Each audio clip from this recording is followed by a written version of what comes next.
Muito boa tarde. Seja muito bem-vindo a mais um Entardecer Espírita. Eu sou Aníbal Albuquerque, do Entre Nós, e é um prazer estar aqui com você. Vamos fazer a nossa prece inicial para irmos nos harmonizando, para irmos nos preparando. Quem desejar fechar os olhos, ficar em calma, serenidade, aquietando os pensamentos, e orando ao Mestre Jesus, que nesta semana de Páscoa, é um momento especial na vida de todo cristão. Nós espíritas, também como cristãos, não devemos deixar e passar em branco este momento. Que possamos aproveitar o nosso entardecer espírita deste sábado, agradecendo a participação de cada um e a orientação espiritual de nossos mentores. Desejo muita paz, muita luz, que assim seja. Boa tarde, meus irmãos, boa tarde, minhas irmãs. Que coisa boa, maravilhosa estarmos aqui, Silvia, Cari, Tamirene, amigas queridas, companheiras de jornada.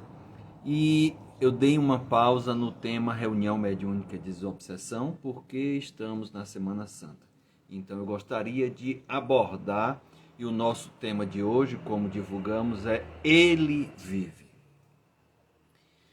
Traremos uma abordagem da doutrina espírita, mas antes de adentrar nela, gostaria só de relembrar, e nós vamos usar esses conceitos também, do que falaremos. A Páscoa judaica, o Passá. Naquela semana em que Jesus teve tantos acontecimentos, em que ele entra no domingo de Ramos, era uma festa em Jerusalém, a Páscoa judaica, que significa passagem.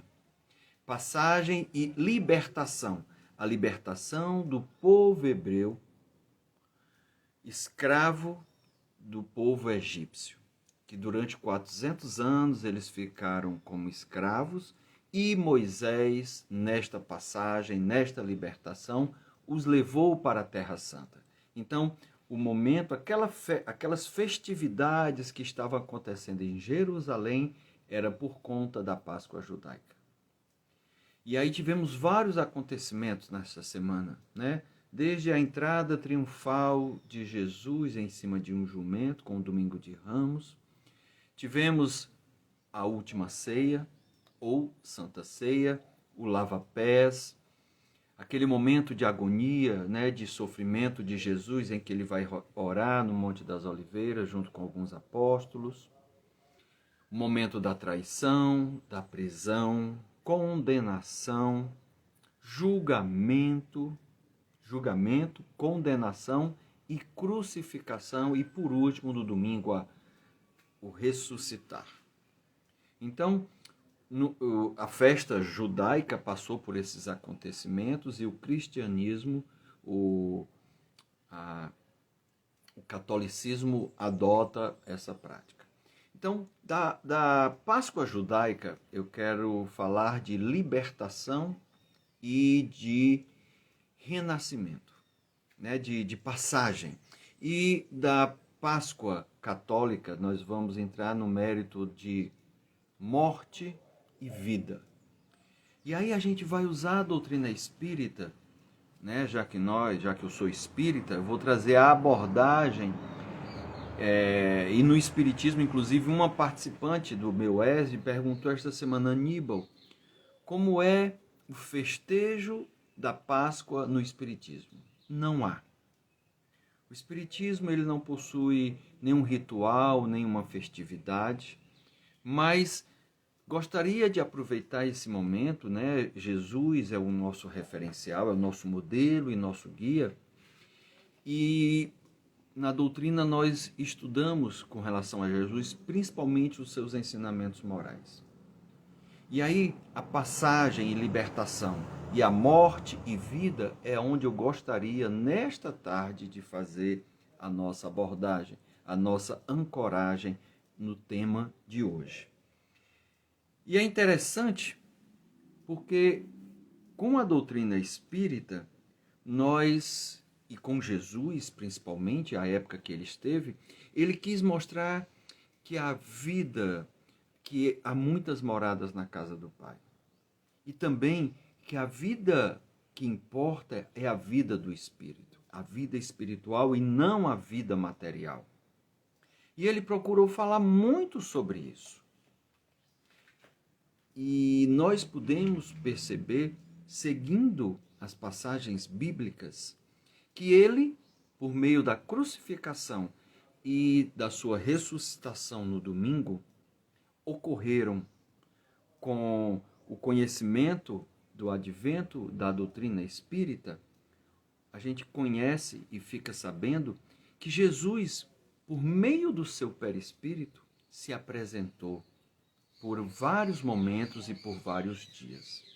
É disso que inicialmente eu quero falar, porque ele vem por meio disso, por isso que ele vive, ele vem reforçar que a vida da matéria é uma vida efêmera, que do pó eu vim e do pó eu retornarei. Também ele fala que a vida do espírito, que o tesouro espiritual é o que mais importa.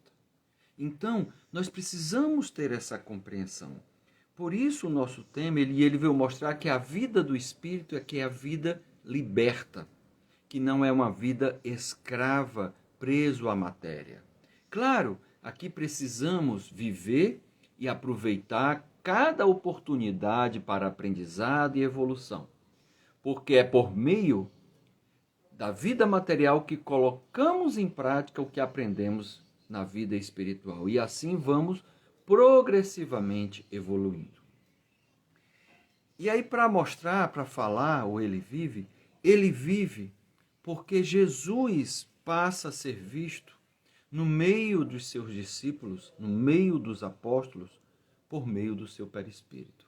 Olha, por exemplo, essa passagem, e as narrativas, na maioria, são de Mateus, que é mais detalhista, e claro, Mateus foi apóstolo. Marcos já não foi apóstolo, ele foi discípulo de João. Então, há um momento em que Marcos e Mateus narram o seguinte, claro que eu não vou ler na íntegra, vou ler alguns trechos para mostrar como a vida do Espírito é que importa. E isso que aconteceu, esse fenômeno, a doutrina espírita explica, e ela é passível não só por meio de Jesus, mas também outros espíritos podem se fazer vistos, caso desejem, caso saibam como trabalhar, né, os fluidos, a congregação atômica para poder ser visto.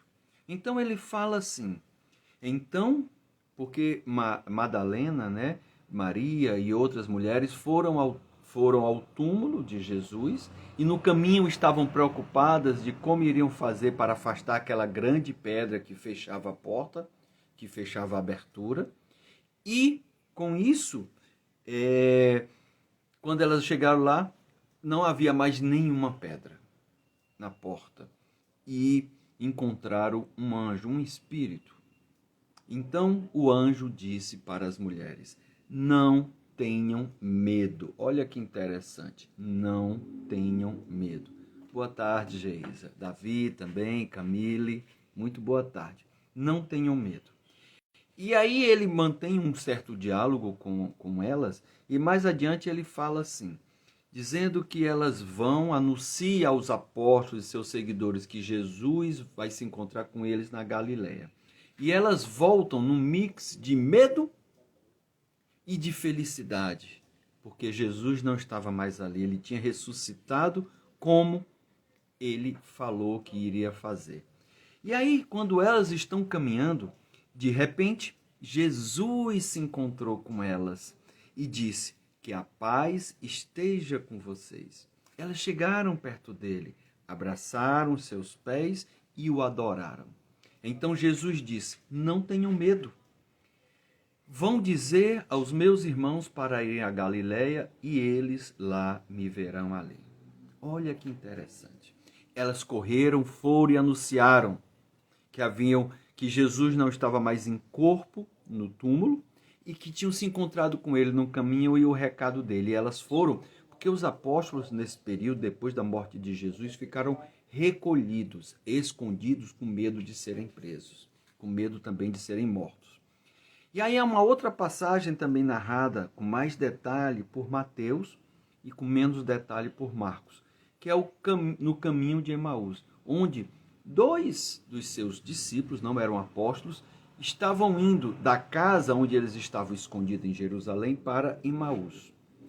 E aí olha que interessante, naquele mesmo dia, ou seja, no domingo, novamente no domingo, naquele mesmo dia, 2 dos seguidores de Jesus estavam indo para um povoado chamado Emaús, que fica a mais ou menos 10 quilômetros de Jerusalém. E aí apareceu um homem que chegou vindo da estrada. Enquanto eles conversavam e discutiam, o próprio Jesus chegou perto e começou a caminhar com eles, mas alguma coisa não deixou que eles o conhecessem. E aí eles começam a conversar, aquele que chegou pergunta de que é que eles estavam falando, eles falam que tinham crucificado o Filho de Deus e ele fica espantado, e aí eles perguntam, mas você não estava sabendo disso? É a coisa que mais estão conversando em Jerusalém. E aí eles falam para esse viajante o seguinte, algumas mulheres, então eles já estavam sabendo porque eles estavam na casa onde os apóstolos se encontravam. E aí eles dizem assim, algumas mulheres do nosso grupo nos deixaram espantados, pois foram de madrugada ao túmulo e não encontraram o corpo de Jesus. Voltaram dizendo que viram anjos e que estes afirmavam que ele está vivo. Então, Jesus lhe disse, diante do que eles falaram, de não acreditar, embora eles ainda não conhecessem Jesus, o viajante, que era próprio Jesus, disse assim, como vocês demoram para entender e a crer em tudo que os profetas disseram? E começou a explicar todas as passagens das Escrituras Sagradas, que falavam dele, iniciando por Moisés e os escritos de todos os profetas. Quando chegaram perto do povoado, de Emaús, o viajante deu a entender que iria prosseguir. Mas eles convidaram para que o viajante ficasse com eles na casa deles, porque já estava próximo de anoitecer e que ele não ia chegar a tempo na cidade que ele ia. O viajante aceitou o convite, o viajante é Jesus, o viajante aceitou o convite, E quando sentam-se à mesa, o viajante pega o pão, dá graças a Deus e parte, dando um pedaço a um e um pedaço a outro. Foi aí que os olhos deles foram abertos e reconheceram Jesus. E imediatamente Jesus desapareceu, porque Jesus ali estava em perispírito. A doutrina espírita explica com profundidade esses fenômenos, esses acontecimentos. E aí, olha que interessante, o que é que eles fizeram? Eles se levantaram logo, porque ficaram admirados, ficaram surpresos, e voltaram lá para Jerusalém à noite ainda, já anoitecendo, que eram só 10 quilômetros, e voltaram correndo para anunciar a experiência que tiveram no caminho de Emaús com Jesus e dentro da casa. Então ele conta aos apóstolos, e aí eles dizem, de fato o Senhor foi ressuscitado e foi visto por seu irmão. E aí os dois contaram o que havia acontecido na estrada e como tinham reconhecido Jesus quando ele partiu o pão. Depois, quando eles estão na casa, ou seja, ainda no domingo, eles estão jantando, reunidos à mesa, simplesmente Jesus aparece de repente no meio deles. Ou seja, Jesus em espírito, com seu perispírito, se faz ser visto e notado. Porque ninguém bateu a porta, ninguém foi à porta para abrir e Jesus entrar. Ele simplesmente apareceu. Um fenômeno de aparição. E aí eles ficaram admirados, ficaram assustados e com medo, pensando que estavam vendo um fantasma. Olha que interessante. Palavras de Lucas. A gente fala dessas coisas na doutrina espírita e é como se só certos espíritos tivessem o conhecimento e a capacidade e a propriedade de fazer isso. Mas não. Claro que não é um fenômeno tão comum. Não é qualquer um que faz. Mas nós encontraremos muito na literatura espírita, na literatura hindu, fenômenos desta ordem, de espíritos que se fazem ser vistos sem ectoplasmia, simplesmente conseguem, manipulando os seus átomos espirituais, se fazer visto, notado, tocado, como foi o caso nesse momento de Tomé, que não acreditando tocou nas chagas de Jesus. Teve outro momento que Jesus apareceu a 7 discípulos, que tinham ido pescar, já de madrugada, saíram de madrugada, não pescaram nada, quando amanhecendo, viram um homem lá na beira do lago, no lago da Galileia, e o homem perguntou, vocês pescaram o quê? Aí eles disseram, nada. E aí o homem diz, joguem a rede do lado direito do barco. E a rede voltou lotada de peixe. Aí eles perceberam que era Jesus, porque Jesus já havia sido visto. E aí Simão Pedro pulou do barco, nadou para ser o primeiro a se encontrar com Jesus. E aí eles chegaram, puxaram a rede e essa história toda. Então isso é tão interessante que em Atos dos Apóstolos, que foi escrito por Lucas, há um trecho que ele fala assim, depois da sua morte, Jesus apareceu a eles de muitas maneiras, durante 40 dias, provando sem deixar dúvida nenhuma que estava vivo. Vivo, sim, em espírito, porque nós como espírito somos imortais.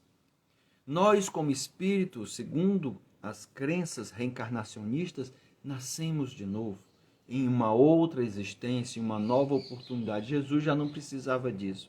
Mas o que ele quis mostrar é o quanto ele estava vivo. Que a carne, a matéria, morre, se desintegra, mas o espírito vive. O espírito é eterno. Ele não é efêmero. Que a vida espiritual é que importa, essa é a mais importante. Então, Jesus vive porque mostrou justamente isso. A efemeridade da matéria, mas que a vida espiritual ela não é passageira. Guardemos isso para cada um de nós. Ele vive porque se tornou conhecido e reconhecido. Diante de tudo que ele passou, as escrituras sagradas falavam que isso ia acontecer. Ele, em vários momentos, falou do que ia acontecer, porque desta forma se percebeu a sua grandeza espiritual. Tanto é que na história nós temos duas referências, uma referência histórica antes de Cristo, depois de Cristo, para muitas culturas. Ele vive porque a sua mensagem é muito mais presente do que nunca, é atual demais. E ele cumpriu a promessa de trazer o Consolador prometido com o advento da doutrina espírita. As palavras que Jesus deixou em nosso passado, a época que ele aqui esteve, são úteis até hoje, para que tenhamos uma vida mais harmoniosa, uma vida em paz, ter felicidade. Precisamos fazer com que ele viva em nossas vidas, para que ele se faça presente. Por quê? Porque estamos ansiosos, angustiados, depressivos. Precisamos, quando eu falo ter Jesus na vida, não estou criticando, condenando ou dizendo que a sua fé é pequena, que você não é religiosa, não. Mas que os ensinamentos que ele deixou, os valores morais que ele trouxe, as virtudes que ele nos apresentou e exemplificou, estas precisam fazer parte da minha vida, do meu dia a dia, a cada momento. Eu preciso estar me lembrando, reprisando e buscando implantar e implementar, respirando, transpirando, como eu gosto de falar. E é interessante, ele vive porque ele é o caminho, a verdade e a vida para nós que estamos encarnados na Terra. É esse ser crístico que é o nosso referencial. E ele diz que ninguém pode ver o reino de Deus se não nascer de novo. Então, a mensagem da Páscoa de morte e vida, o renascer por meio da ressurreição, é renascer a pessoa nova. rompendo com os grilhões, né, com as correntes dos vícios e dos hábitos que são maléficos para cada um de nós, que nos fazem mal, que nos aprisionam, que nos prendem, que nos amarguram.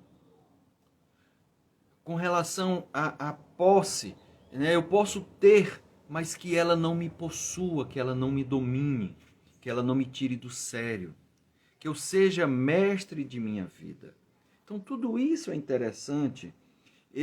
Santo Agostinho, na Revista Espírita, há uma mensagem psicografada que ele fala assim: despojem-se do homem velho, pois é este homem velho que te fará sofrer. E é verdade. Eu preciso evoluir.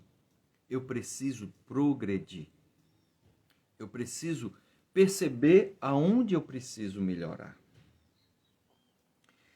O espírito de verdade, que se apresenta em várias passagens da literatura que Kardec codificou, em várias obras, como o Evangelho segundo o Espiritismo, o Livro dos Médiuns, a Gênese, obras póstumas, Céu e Inferno, é Jesus. E ele comenta, né, o Espírito de Verdade comenta, dizendo que ele é um grande médico de almas. É interessante como Jesus gostava de se expressar, de falar ou de ensinar. Quando ele está com Simão Pedro, que era um pescador, ele pede que Pedro o siga, que o faria um grande pescador de homens. E Pedro, como ele fez esse pescador de homens? Aqui Jesus comenta pelo Espírito de Verdade, assinado como Espírito de Verdade, que ele é um médico de almas e que vem trazer o remédio que há de nos curar. Sim, romper com o egoísmo, diminuir com o orgulho, trabalhar o perdão, trabalhar a humildade, resignar-se, o Evangelho vai colocar sobre isso. Grandes ensinamentos que podem nos ajudar. Ele vive, Jesus vive, porque nos apresentou o Espírito de Verdade, ou deu uma nova roupagem, chamando-se Espírito de Verdade na codificação espírita, procurando relembrar ensinamentos que ele tinha trazido e trazer novas revelações que não foram possíveis à época, porque ainda não estávamos maduros. E ele diz até assim, João narra isso: eu pedirei a meu Pai e ele lhe enviará um outro Consolador, a fim de que fique eternamente com vocês, o Espírito de Verdade, mas que o mundo não pode receber porque não o vê, porque a gente não vê o Espírito, a não ser que seja uma pessoa, um médium vidente. E ele ensinará todas as coisas, ou seja, ele vai trazer novas coisas que não foram ditas. E fará também recordar o que ele tenha dito, que Jesus disse. Olha que interessante.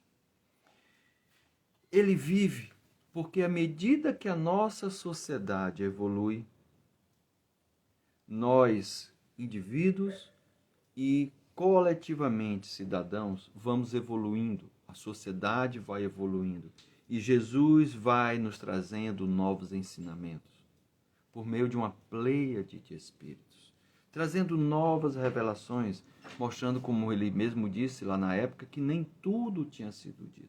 Até Kardec comenta que no momento em que a ciência provar contrário ao que a doutrina disse, vá pela ciência, que nem tudo ele tinha dito. Quando a gente faz um estudo aprofundado do Livro dos Espíritos, em várias passagens que Kardec, por meio de suas perguntas, que vão crescendo em complexidade, do simples para o complexo.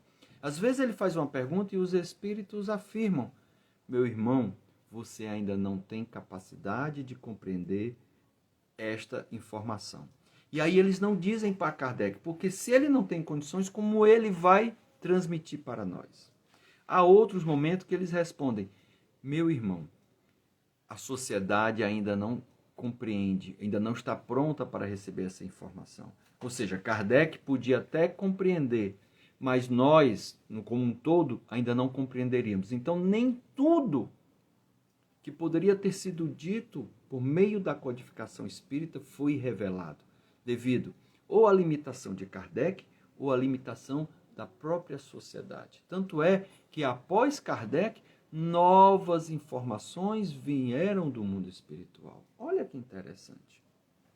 E para concluir, nesses minutos que me restam, eu vou ler uma poesia do espírito Maria Dolores, na psicografia do Chico, que está na obra do livro Coração e Vida.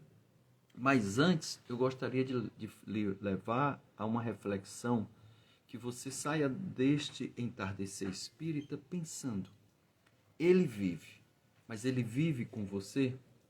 Você vive com ele?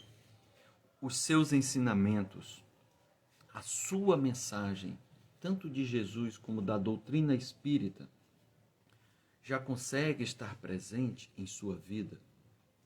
É uma reflexão que a gente precisa. Eu permito que ele entre em minha vida. Eu estou de portas abertas, permitindo que assim ele faça morada. Então são coisas interessantes que nós precisamos observar. Nessa poesia de Maria Dolores, é interessante, na psicografia do Chico, a gente vai conhecer um pouco mais do amor de Jesus por cada um de nós. E também de quanto o Espírito tudo pode. Espíritos que estão preparados, que estão evoluídos, que nós um dia nos tornaremos assim também. Então nos fala essa nossa irmã. Essa mensagem é de um momento de Madalena com Jesus, justamente no túmulo. Fala o seguinte: e Madalena fora ao túmulo querido, entre pedras de extremos desconforto. Levava flores para o mestre morto, tinha o peito magoado e enternecido. O sol reaparecia resplandente, a névoa da manhã fundia-se no ar. Na dourada invasão das flamas do nascente, Maria estava ali unicamente, a fim de estar a só e recolher-se e chorar. A desfazer-se em pranto, ela arguía: por quê? Por quê, Senhor? Tanta saudade e tanta dor, toda a felicidade que eu sentia, jaz aqui sepultada. Transformou-se minha vida em sombra e nada, no ermo deste pouso derradeiro. Nisso, ela viu alguém. Seria um jardineiro? Um zelador daquele campo santo?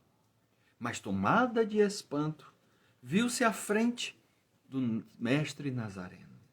O excelso benfeitor ressuscitado a envolver-lhe de paz o coração cansado. E ela gritou: Senhor! E ele disse: Maria. Ela era a expressão da perfeita alegria, ele o perfeito amor. Madalena ajoelhou-se e quis beijar-lhe os pés. Maria, por quem és? Explicou-se. Não me toques, porquanto não te esperava aqui neste recanto, e ainda não fui ao Pai revestir-me de luz. Maria, surpreendida, indagou em seguida: Senhor, onde estiveste? Em que jardim celeste encontraste o descanso necessário? Que vem de Deus nos dons da paz completa? Perdoa-me, Senhor, a pergunta indiscreta. Dói-me, porém, pensar na angústia do Calvário, revolto-me, padeço, mas não venço a mágoa de lembrar-te o sacrifício imenso. Mas Jesus respondeu: Não, Maria, não fui ainda ao alto, nem me elevei sequer um palmo à luz do firmamento. Quem ama não consegue achar o céu de um salto. Ao invés de subir aos altos resplandores, desci, mas desci muito aos reinos inferiores. Despertando no túmulo, escutei os gritos de aflição de alguém que muito amei, o que muito amo ainda. Embora visse além a luz sempre mais linda, sentia nesse alguém um amado companheiro. Em crises de tristeza e de loucura, fui à sombra abismal para a grande procura. E ao reencontrá-lo amargurado e louco, a ponto de não mais me conhecer, demorei-me a afagá-lo, e pouco a pouco consegui que ele, enfim, pudesse adormecer.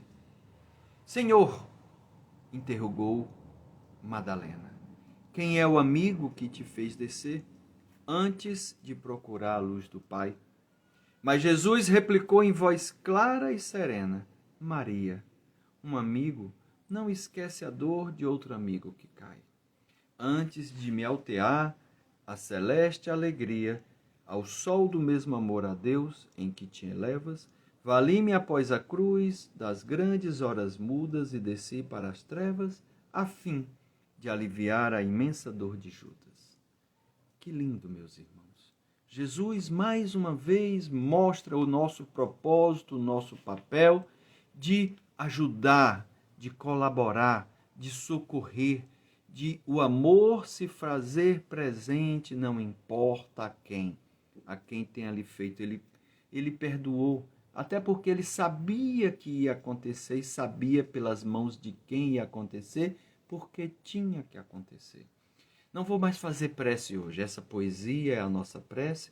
Desejo a cada um uma tarde e noite maravilhosa, uma feliz Páscoa. Que nós possamos, no sentimento e na mensagem da Páscoa, ter essa passagem do homem velho para o homem novo. A passagem e libertação.